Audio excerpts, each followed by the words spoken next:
ట్రైన్లో నా కళ్ళ ముందు సాక్షాత్కరించిన అమ్మ ఒకరు. ఆ అమ్మని ప్రపంచం మొత్తానికి చూపించమని ఈ మనస్సాక్షిగా ఆదేశించిన అమ్మ ఒకరు. రెండింటి ఫలితం అమ్మ చిరునామా. ప్రతిరోజు మనం ఎన్నో సంఘటనలు చూస్తాం. చూసిన ప్రతి సంఘటనకి ఎంతో కొంత స్పందిస్తాం. మొదటిసారి బహిరంగంగా ప్రజలలో కన్నీళ్లు పెట్టుకోవడం. సో ఆ అమ్మలో ఒక విషయం ఉంది. ఆ అమ్మ మనసులో ఒకటిసారి నన్ను నేను నిర్ధారించుకున్న సందర్భం అది. అలా నిర్ధారించుకున్న తర్వాత అంత గొప్ప అమ్మని, అంత గొప్ప ఉదాత్తతని, అంత గొప్ప త్యాగాన్ని ఈ ప్రపంచానికి చూపించాలి. అలాంటి అమ్మలను స్ఫూర్తిగా తీసుకొని ఎందరో మరికొన్ని మంచి పనులు చేయగలిగే పరిస్థితి కల్పించాలి అనే ఉద్దేశంతో వచ్చిన వెంటనే కథ రాశాను. రాసిన తర్వాత నెక్స్ట్ టార్గెట్ ఎక్కడికి పంపించాలి, ఎవరికి పంపించాలి. నాకు తెలిసిన పత్రికలు అప్పటికే చాలా ఉన్నాయి.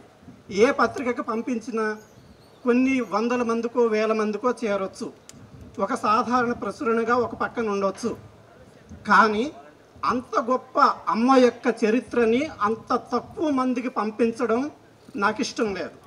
ఆ అమ్మకి నేను తగిన సముచిత రీతిలో గౌరవాన్ని ఇవ్వాలి అంటే ఎంత ఎత్తుకు ఆమెను తీసుకెళ్ళాలి.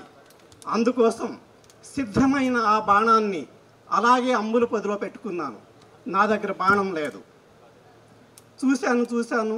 కొన్ని రోజులకు నాకు ఒక అవకాశం వచ్చింది. ఒక నారి కనిపించింది నమస్తే తెలంగాణ రూపంలో.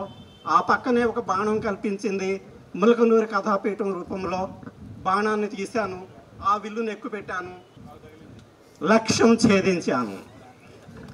సో ఆ రకంగా అమ్మ చిరునామాకి అందరికీ తెలిసిన చిరునామే అయినా కూడా ఆ చిరునామాని వ్యక్తం చేసే ప్రయత్నం చేసినందుకు ఈరోజు నా చిరునామా చాలామందికి తెలిసింది. అమ్మ యొక్క ఉనికిని స్పర్శించే ప్రయత్నం చేసినందుకు ఈరోజు నా ఉనికి కూడా ఎందరికో తెలిసే ప్రయత్నం జరిగింది, తెలిసింది కూడా. ఈ సందర్భంలో ఒక విషయాన్ని చెప్పకపోతే నేను మహా దుర్మార్గుని, పాపాత్ముడిని అవుతాను. ఏంటి అది అంటే, ఏ కాలమైనా ఆ కాలానికి సంబంధించిన ప్రజలకి ఏదో ఒకటి చేయాల్సిన బాధ్యత ఆ కాలంలో ఉన్న రచయితల పైన ఉండి తీరుతుంది అని నేను బాగా నమ్ముతాను. సో ఆ రచయితలకు ఉండే బాధ్యత ఎలాంటిది అంటే, ఒక ఊరికి ఉండే over head tank, water tank ఎలాంటిదో అలాంటిది. కొన్ని గ్రామాల సమూహానికి ఉండే ఒక మంచినీటి జలాశయం లాంటిది. ఒక్క గ్లాసులో మలినాలు ఉంటే ఒక్కడి ఆరోగ్యమే చెడిపోతుంది. కానీ ఓవర్ హెడ్ ట్యాంకులో ఉన్న మలినాలు కనుక, కాలుష్యం కనుక అక్కడ ఉంటే, ఆ జలాశయంలో కనుక కాలుష్యాలు ఉంటే గ్రామాలే తుడిచిపెట్టుకుపోతాయి, ప్రమాదంలో పడిపోతాయి. కాబట్టి రచయిత అనే వ్యక్తి యొక్క బాధ్యత అనేది చాలా గురుతరమైనది. ప్రతి వాక్యాన్ని, పదాన్ని, అక్షరాన్ని చూసి సంధించాల్సిన అవసరం ఉంటుంది.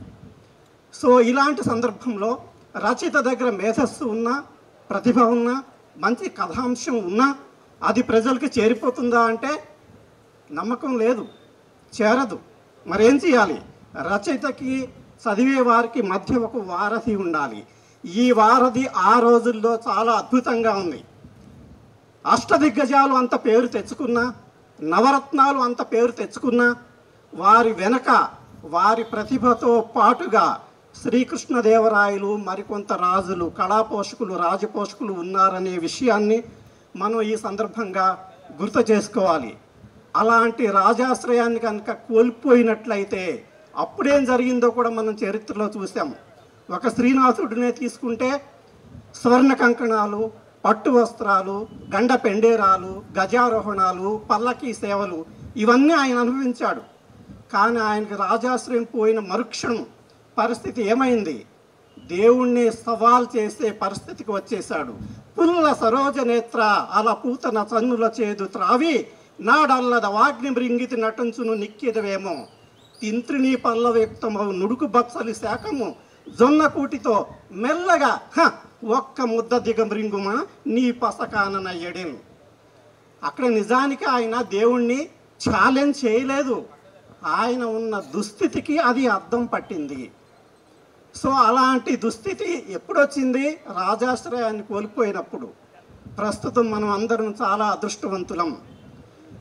నమస్తే తెలంగాణ రూపంలో ఒకరు, ములకనూరు సాహితీ పీఠంలో ఒకరు మనకి అద్భుతమైన అవకాశాన్ని కల్పించారు. ఆనాటి శ్రీకృష్ణదేవరాయల్ని, ఆనాటి కళాపోషకులను గుర్తు చేస్తూ మనందరికీ ప్రజలకి మధ్య వారధిగా ఉండి మంచి భావాల్ని, మంచి కథల్ని అందించేటందుకు సహకరిస్తున్న వారందరికీ శిరస్సు వంచి నమస్కరిస్తున్నాను.